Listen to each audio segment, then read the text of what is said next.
which we already looked into in the last section. Filippo Buonarroti, an Italian utopian socialist, Freemason, conspirator, and secret society leader. Buonarroti's ideology proposed a strategy that would revolutionize society in stages, starting from monarchy, then proceeding to liberalism, then to radicalism, and finally to communism, meaning the abolition of private property. In 1786, he was initiated into Freemasonry and joined a Masonic lodge that was under the direct control of the Bavarian Illuminati occult order. In 1789, Buonarroti visited Paris and met with Maximilien Robespierre. He was soon brought into the midst of Robespierre's French revolutionary government. With the fall of Robespierre's government after the Thermidor coup d'etat of 1794, Buonarroti lost political support in Paris and was imprisoned in March of 1795. While in prison, he met Gracchus Babeuf. Again, all of these people and organizations merge and come together. It's a tightly interwoven network. In order to see that interwoven aspect of occultism, you really have to study all the elements of it and all the groups and occultists within it. It's a lifelong study, and it's very labyrinthine, okay? It's not a very simple structure. If you really want to get down to the nitty-gritty of the details, it's very labyrinthine, okay?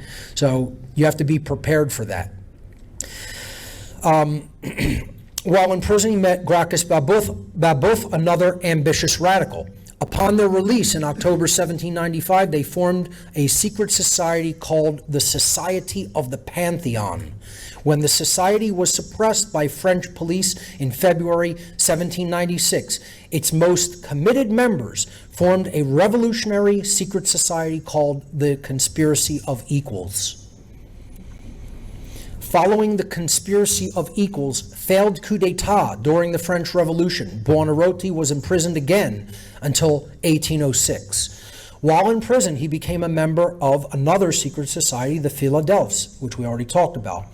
After his release, he moved to Geneva and resumed his revolutionary activities, starting a Philadelphia group in a local Masonic lodge and planning a coup against Napoleon's government.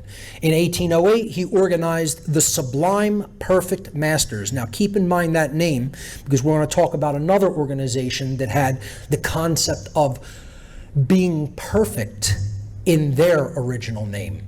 So he formed the Sublime Perfect Masters in 1808, which became the first international secret society of the 19th century, and plotted a continent-wide revolution to establish socialist governments and to abolish private property throughout Europe.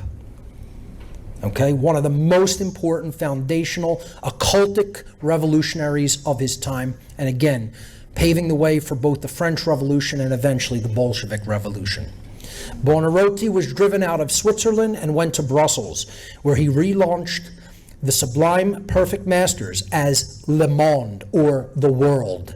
Again, this concept of globalism, that we're going to take it all, we're going to take everything. In 1828, he published a book on the French Revolution and the conspiracies that followed it, called Conspiracy for Equality, which became the Bible of liberal secret societies throughout the 19th century. The same year, he published History of Babeuf's Conspiracy of Equals, which became a quintessential text for revolutionaries, inspiring many socialists, including Louis-Auguste Blanqui and Karl Marx. In 1830, Buonarroti moved to Paris. In 1832, he created a new international secret society called Reformed Carbonism, which was based on the Carbonari. He expanded this society into the Universal Democratic Carbonarism in 1833.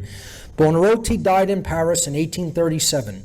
Louis-Auguste Blanqui learned many of his insurrectionary skills and tactics from Buonarroti. He also inspired Mikhail Bakunin, who was heavily influenced by Buonarroti's revolutionary practices, and